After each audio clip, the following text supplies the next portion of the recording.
Good evening, friends. Welcome to this press engagement. We will open the floor straight away. So we go into questions. One reminder, please do keep your phones on silent or in a manner that it doesn't disturb others in this gathering. Thank you. Yeshi? Yeah. This is Yeshi Seli from the New Indian Express. The first batch of civilians from India have gone to Maldives to replace the military personnel. How many have gone? And the helicopter that was present in Maldives is to be replaced. Can you just give details of that? And when is the third core level meeting between India and Maldives?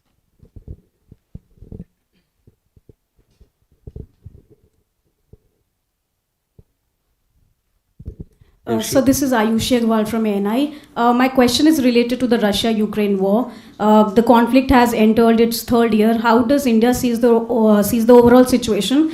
Also, there were some reports that there are negotiations going on in Berlin regarding supply of weapons to Ukraine from India. If you can confirm or deny those reports. Siddhant? Hi, Sam. Siddhant from Beyond. So what's your official position on the Natasha call case? If you can talk about that.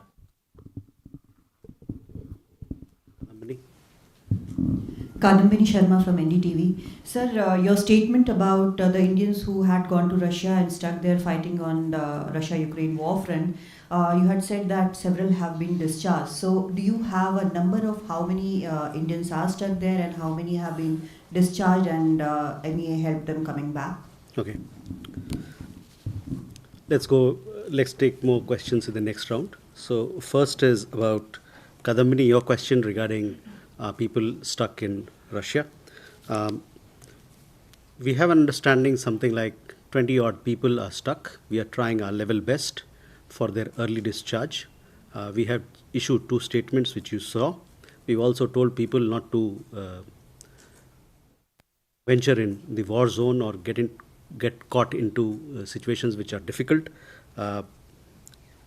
So that is where it is. We are trying our best and we are in regular touch with Russian authorities, both here in New Delhi and also in Moscow. And we are trying to do our best. We are deeply committed for the welfare of all our Indians. Siddhant, regarding your question on Natasha call.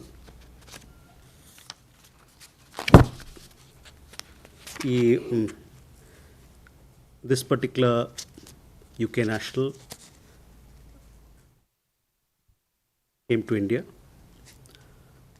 on 22nd February. As you know, entry of foreign nationals into our country is a sovereign decision. I'll leave it at that. Ayushi, regarding your question about Russia-Ukraine conflict, our position is very well known. We have said this at various levels, at the highest levels, that India desires that there be discussion, there be diplomacy, there be constant engagement so that both sides can come together and find a solution for peace. So our position is maintained. That is our position. We have articulated it at the highest levels. Yeshi, regarding Maldives, you would have seen some reports. We have had the first batch of technical personnel reaching Maldives, Malé, to replace the existing personnel. That is where it is. As far as the core group meeting is concerned, we will come to know as and when we conduct those meetings next.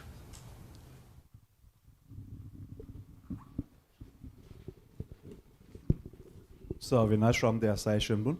So the foreign minister is visiting Japan and Korea next week. So if you could tell us something about the significance of his visit to Japan.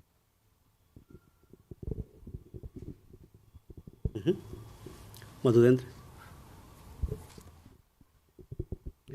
Sir मैं Madhurendra news nation से। Sir UN मानवाधिकार परिषद के मंच पर पाकिस्तान ने एक बार फिर से कश्मीर का राग अलापा और इस बार भी भारत की नसीहत के ठीक विपरीत टर्की ने उसका साथ दिया। तुर्की ने भी इस मसले को उठाया। जिस तरह से पाकिस्तान और तुर्की के बीच का एक कॉकटेल दिखाई दे रहा है, रिलेशन दिखाई दे रहा है कश्मीर के मुद्दे पर, कई मंचों पर देखा गया है। उस पर आपका रिएक्शन क्या है? Please. Oh, Rishabh here. So I have two questions. Rishabh from Times Now. So one in continuation to what someone asked, that there was a peace talk in Albania last week. Was India part to it, and or was India invited for that talk? A, and B, the new government has taken oath in Pakistan today. Has there been any communication from Islamabad or from Delhi to Islamabad? Okay. This side, yeah. Hi, my name is Ashish from Kyodo News. The question is regarding Dr. Jaishankar's visit to Tokyo.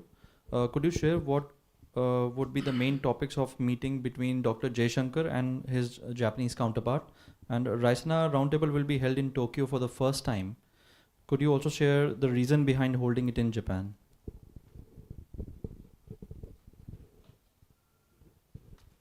Yeah.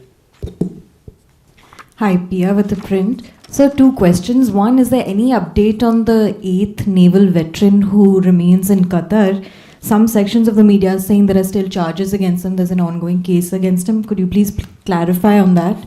And secondly, I just wanted to reiterate a question I had asked after the budget on an expenditure amount totaling rupees 9,000 crores for miscellaneous expenditure.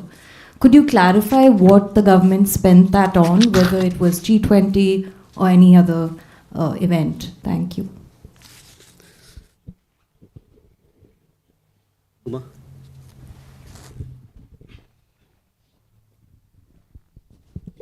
So the EM is also going to South Korea. So if you can just specify what would be the focus of discussions, and also there have been several cases of racism in South Korea against the Indian students and people staying there. If that will be on the agenda.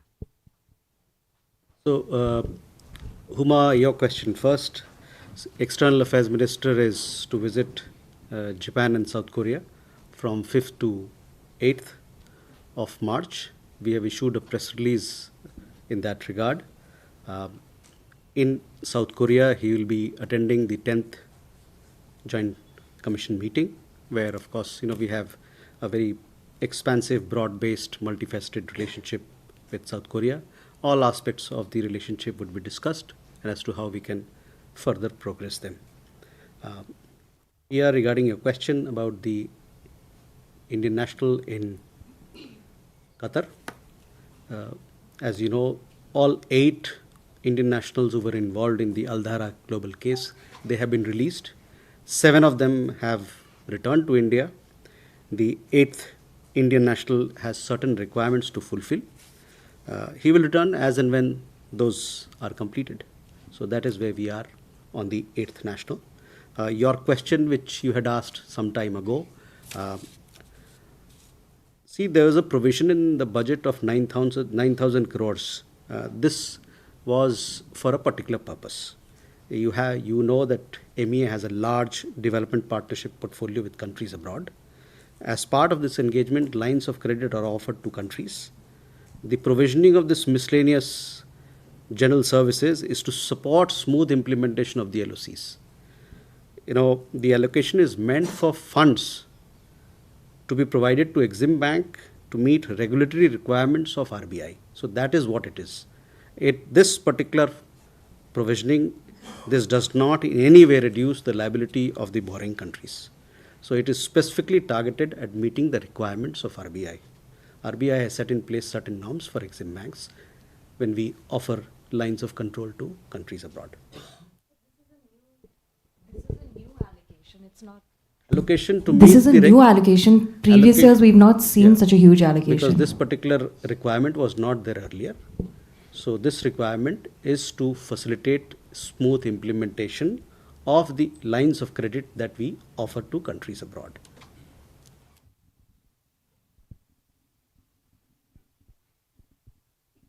Ashish, regarding your question on, again, I would refer you to the press release that we issued.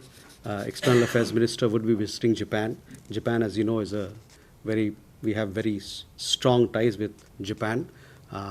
the 10th, the foreign minister level strategic dialogue will be conducted during the visit. We have some details in the visit. If you were to follow, you will be following the visit, you will get to see more details as to what else would form part of the program. But the press release that we had issued itself has a lot of details in it. So I would refer you to that. Rishabh, your question regarding Pakistan, on this I don't have an update for you, but hopefully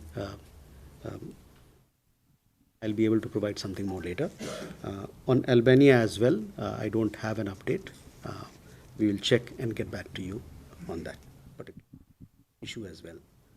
Madhurendra, आपके सवाल जो पाकिस्तान को लेकर रहा United Nations human rights council में, उस पर आपने देखा होगा कि हम लोगों ने एक अपना स्टेटमेंट जारी किया है उस मुद्दे को लेके। वो उसमें हम लोगों ने साफ साफ कहा है कि हर बार की तरह इस बार भी बेवजह इस मुद्दे को लाके काउंसिल का समय ज़ाया किया जा रहा है।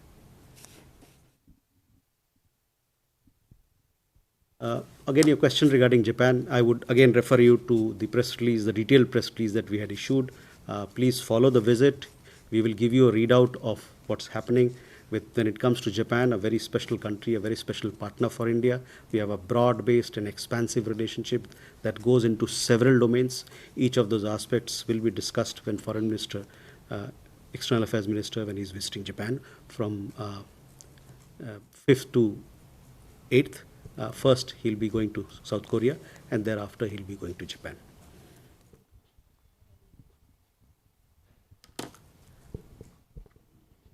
Kalol and then our friend here. This is Kalol Bhattacharjee from The Hindu. My question is regarding the situation in Gaza. There are reports of large-scale starvation and other humanitarian problems that are existing there. So, but India was supposed to have sent some food assistance to Gaza. So, did that food assistance reach the citizens in Gaza, number one? And also, on the other hand, did India export military drones to Israel at the same time?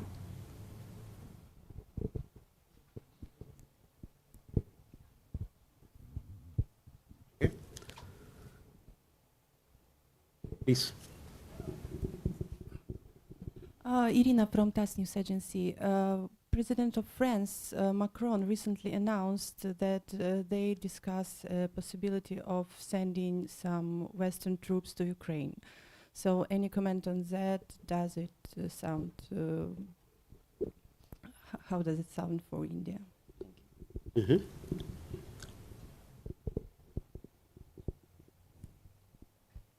Again.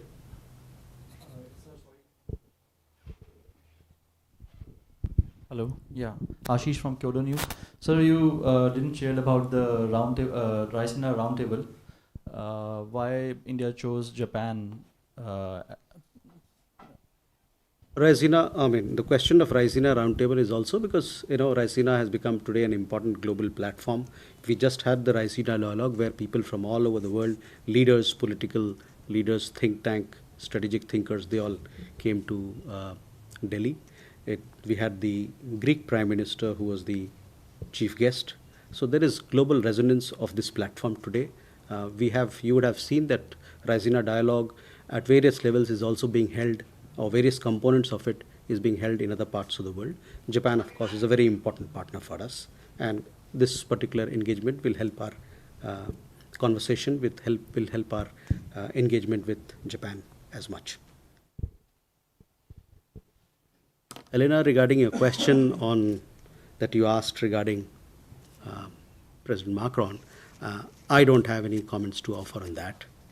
This is something which belongs to, which he has made, and it is entirely up to France to decide what they want to do. We have no comments to offer in this regard. Kalol, regarding humanitarian assistance, this is an important part of our engagement with the Palestinian people. Over the years, we have provided humanitarian assistance through UNRWA and also bilaterally. So that is where it is. We will continue to provide assistance. We have done this recently as well. Where exactly, on your specific question, Whether it has reached X or Y place, I don't have an answer. I will seek an update and get back to you, if that is okay. The other question, I don't have an answer regarding the other question that you asked. I will seek more details on that. There is a hand I see behind. Sir, this is Milan from India Today. Bill Gates is in India currently, and he's hailed PM's G20 leadership also.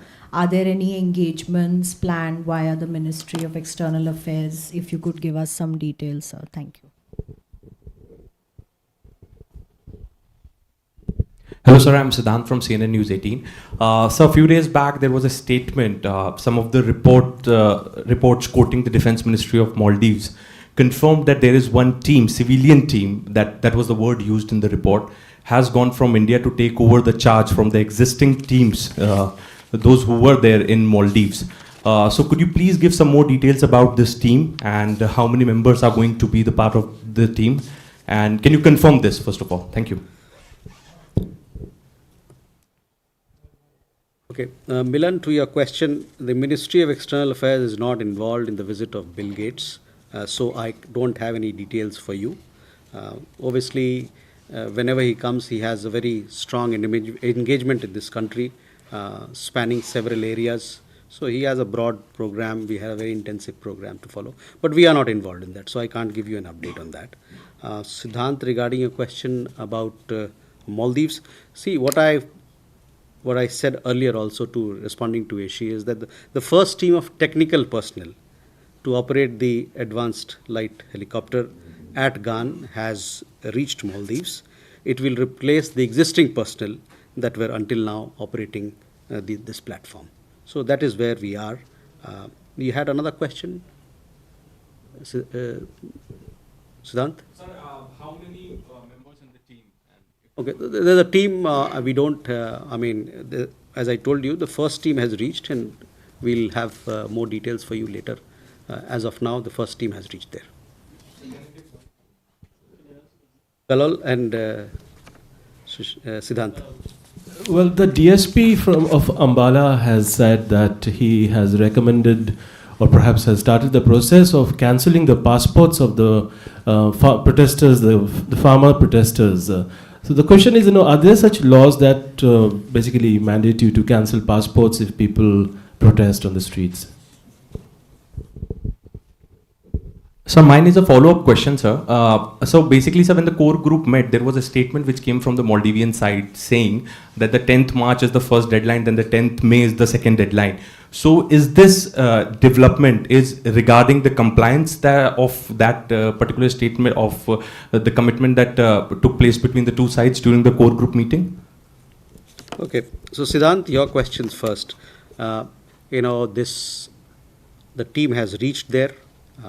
Obviously, these issues are decided in mutual consultation, and that is where I will leave your question. Kalol, regarding the Ambala incident, you see, all passport or visa matters are governed by certain rules, laws and guidelines that we have. And if there is any issue which arises on account of that, will be considered as per those laws, rules and regulations. That is where it is. So if we don't have any more questions, then we'll close this session. One question,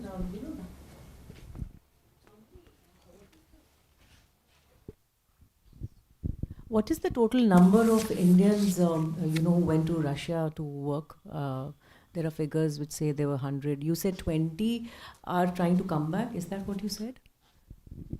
What I told you was that 20, it is our understanding that there are 20 or people or thereabout who've gone there to work as support staff or as helpers with Russian army. These are the people who've contacted us, and that is our understanding that this is the number that we have there. Uma? So I just wanted to understand, so the people who are going to Israel, they're also going in a war zone which is in Gaza. What if they're also pushed into fighting or getting involved. Has the government of... But Huma, nobody has gone to Israel as of now. I mean, as per the intergovernmental law, there are people who may have gone on their own accord. Even when we had the evacuation from Israel, 18,000 plus of our caregivers who are there, they stayed back. They're still there. There are a lot of people who go for business, the people who go for other activities, they go on their own accord. But in this particular case, these are 20 odd people who've contacted the embassy, and we are trying our best to get them out. We are trying to get them discharged and support them, help them. They are at various places, but the embassy is in touch with Russian authorities to get them out. Thank you very much.